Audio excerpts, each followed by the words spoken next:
y'all, it's Belle. Welcome back to my channel. Today's video is going to be a wrap-up of my recent reads. Hope you like the setup today. I did it in a book haul you haven't seen yet too. And my pup likes being in here, so this is my shelf in my bedroom beside my bed. Start, I read the first book, Finally in the Keeper of the Lost Cities by Shannon Messenger, and I read the illustrated and annotated edition. It's like that little note, some illustrations inside. And now I see why there's such a fandom for this series. It is so good. I'm hooked. I'm already a good chunk of the way into the third book.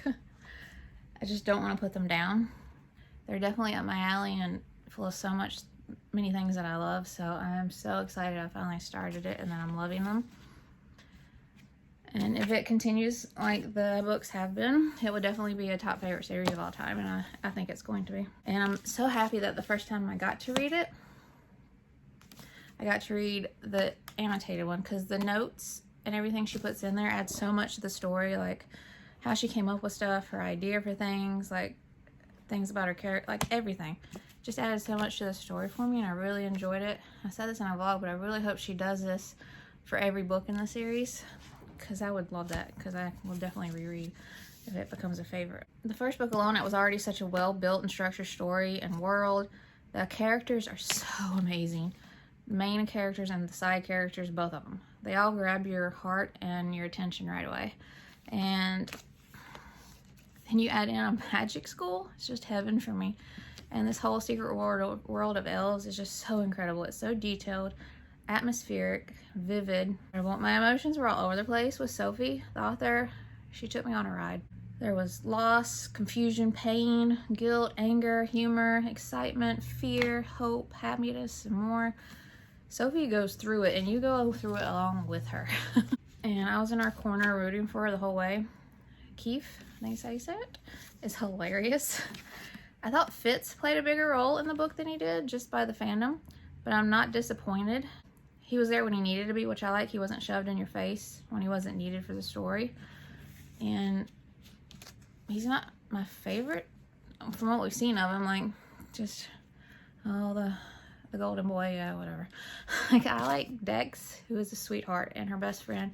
And his soul, like, and when she says he's her best friend, and it's just so cute. And he's just such a sweetheart. And he's so brave for her. And then Keith is just, yeah. So Fitz can stay off to the side. And Iggy has my heart too. So adorable and unique.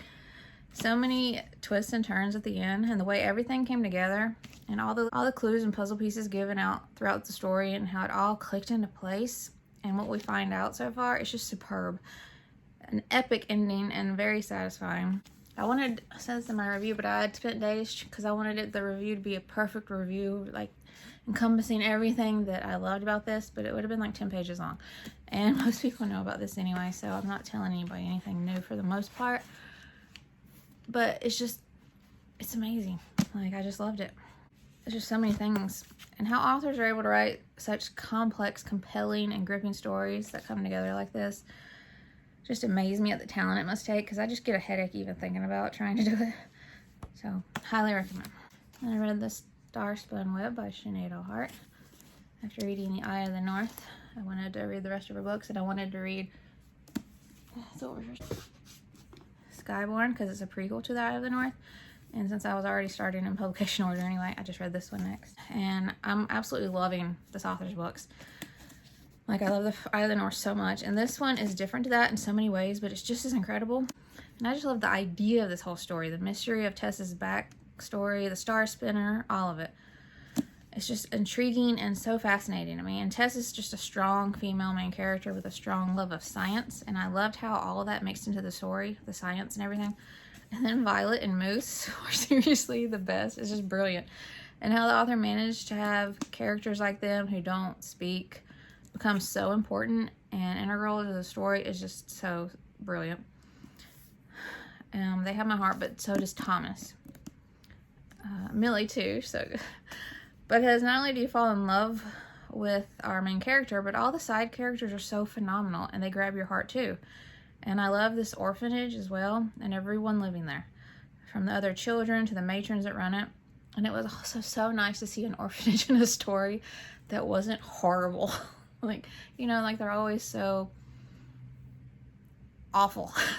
Like, it was so wonderful. Like, and she just it was like a real loving, warm home. It was just a nice change. It was just the coziest, most heartwarming found family vibes ever. I love the mystery to it, along with the adventure, the suspense, and danger. Like I said, phenomenal characters, phenomenal world building, and just amazing writing. Love the twist at the end and was shocked. Just an amazing ending. So good. It looked like it left it with potential for more. I would love to see more. The author said there's no plans right now. She said it's kind of out of the author's hands. So their hands. But she could definitely see more stories for them in the future. So come on, publishers.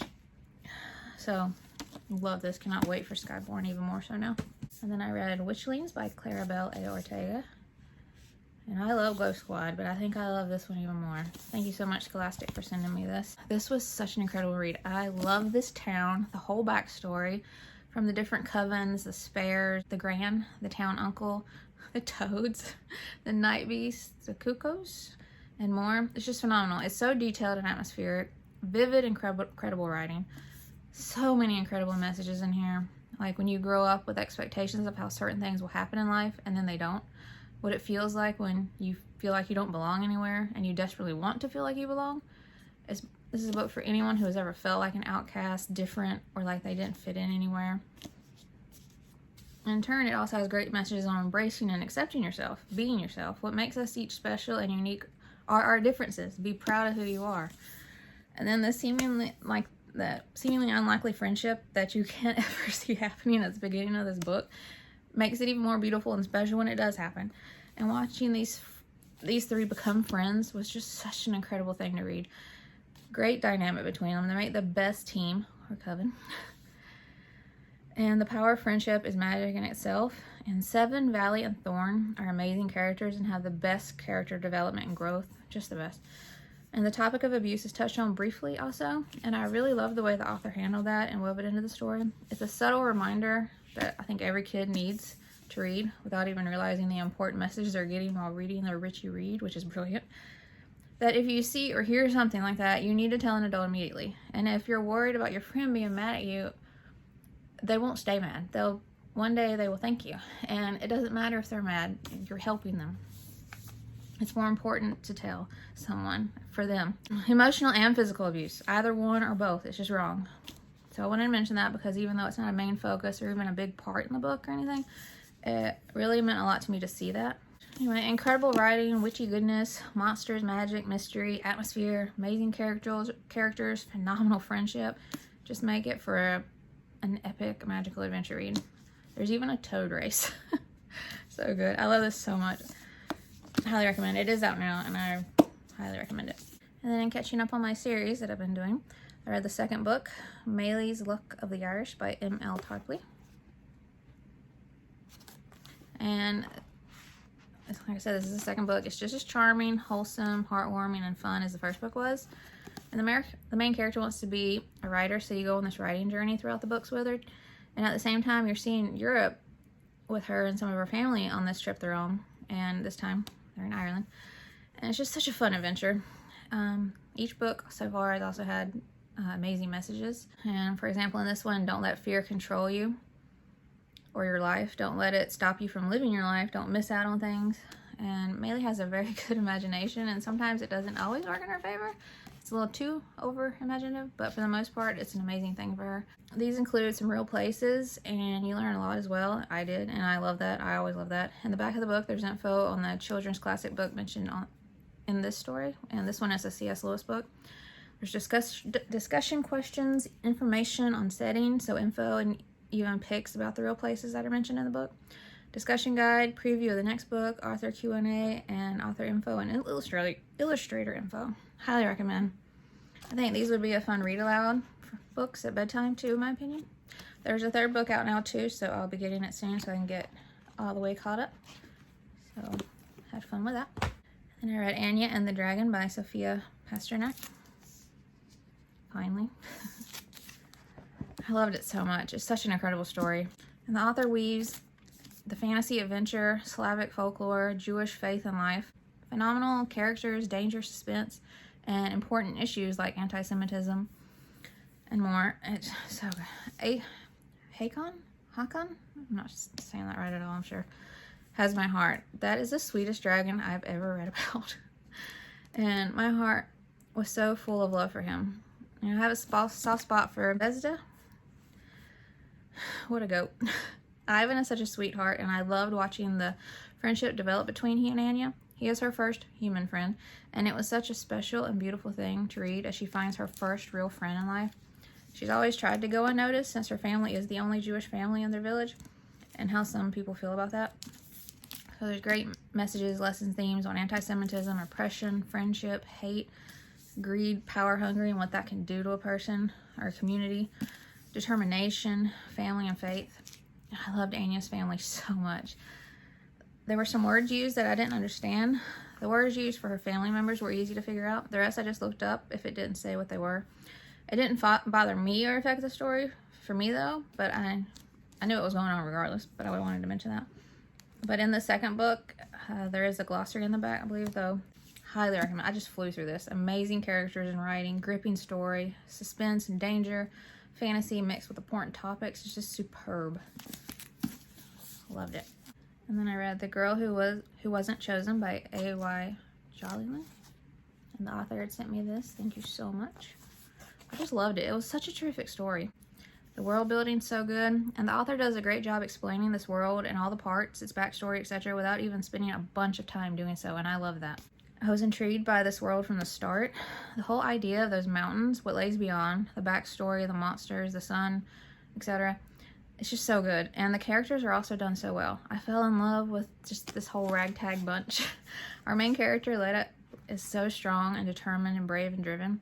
Her character development is also so great. Loved her. Then you have George, Valley, and Femus. George and Valley both intrigue me so much, and still do. I'm eager to continue to learn more about each of them. Femus has my heart, though. What a character. So creative, unique, and just the sweetest soul ever. And Pine is pretty awesome, too. And that's Pine.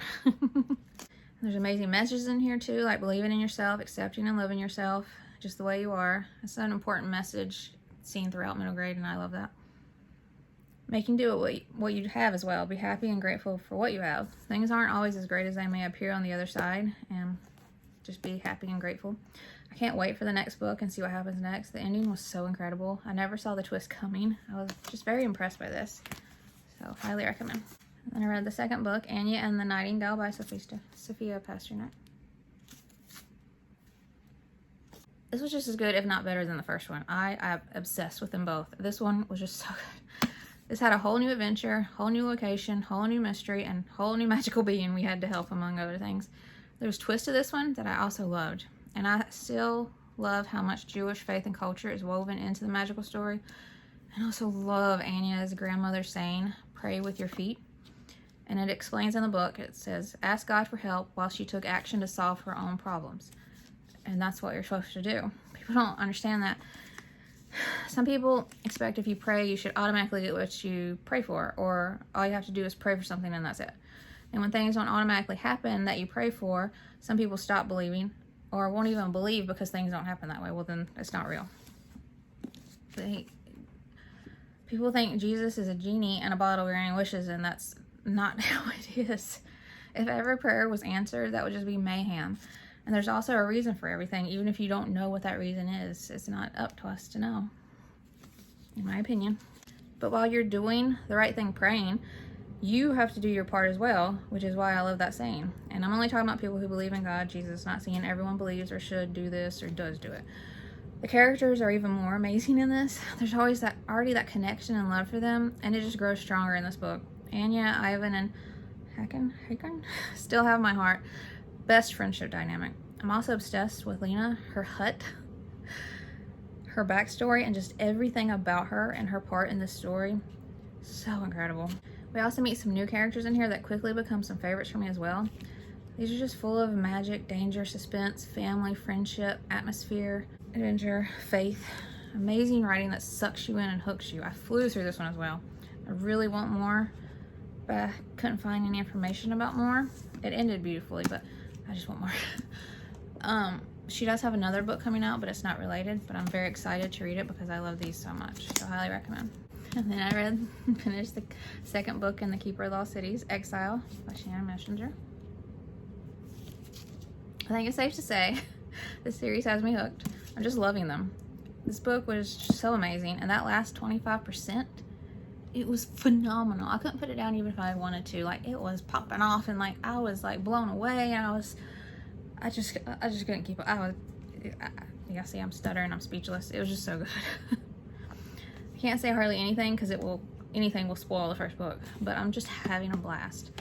And just when I think I have one thing figured out, something else gets thrown at me that has my mind blown, plus blows apart everything I thought I knew. It's just so good. This was maybe even more dangerous and a little darker, and I loved it. I love everything that gets revealed, the twists and turns, and the writing is superb. The characters are incredible. I fall more in love with Keith each book, and I'm kind of hoping another elf doesn't get more page time. I'd like it to stay that way it has with him so far. Dex is still the sweetest little bean. It's just so good. Sylvany and Sander have my heart in this. I love them both so much. I'm always worried about Sylvany though, so I hope she stays okay throughout the books. That's why when they put animals in stories, usually it's fine, but I stay worried. But anyway, but she's amazing so far. But I want Sander to be in all the books to come. He's just the best. I love him. So I'm just loving them. Then I read Atlas and the Multiverse, Seeking Courage by Chandon Simon. An author had sent me this, so thank you very much. I just had such a blast reading this. I loved it. It was such a creative story, vivid and detailed writing, and the author's attention to detail concerning this world and story he's created is just superb. Like transponders, portal, spelled out P.O. Wormholes, the council, realms, the multiverse, purgatory, smugglers, realm hopping, rebels, outliers alliance, life frequencies, the doppelgangers, element X. That's just some examples of that. And there are more. The story hooked me from the start. There's just so much suspense and danger, adventure, friendship, action, family, bravery, and sci-fi goodness. It kept me on the edge of my seat, and I read it so fast. Dr. Faraday and Nico have my heart in this, for sure. Just amazing characters in general. I can't wait to see what happens next, and we'll be keeping my eye out for that sequel. Had a blast. And then lastly, I read Little Devil by Simone Solon. A heartwarming read full of amazing lessons. This book explores how each and every one of us has a devilish side. During childhood, sometimes we push the limits with the naughtiness, seeing how far we can go. And also some mischievous fun can be fine, or ways to learn right from wrong, but sometimes they can go too far and it's not okay. You shouldn't do anything that ever causes harm, for example. And also boredom, where children are concerned, can be like the devil's playground, so to speak, for bad behavior. And in my opinion, that's why it's important to avoid that happening, if possible. This was just highly imaginative, creative, and a great sibling and cousin story, because there's a brother and sister, and their cousin is staying with them for holiday. I love the ending, and the box part was brilliant. Really enjoyed it. Along with the front cover and the back cover, both beautiful. There's beautiful illustrations at every chapter heading. I love that. Quick read, fun. Alright, y'all, that's it for this video. Hope you enjoyed it. Did you see any that you're interested in and want to read? Have you read any of them? Did you like them? Did you not? Let me know in the comments. And if you would like to subscribe, I would love that if you'd like to. And I'll see you in my next video. Bye.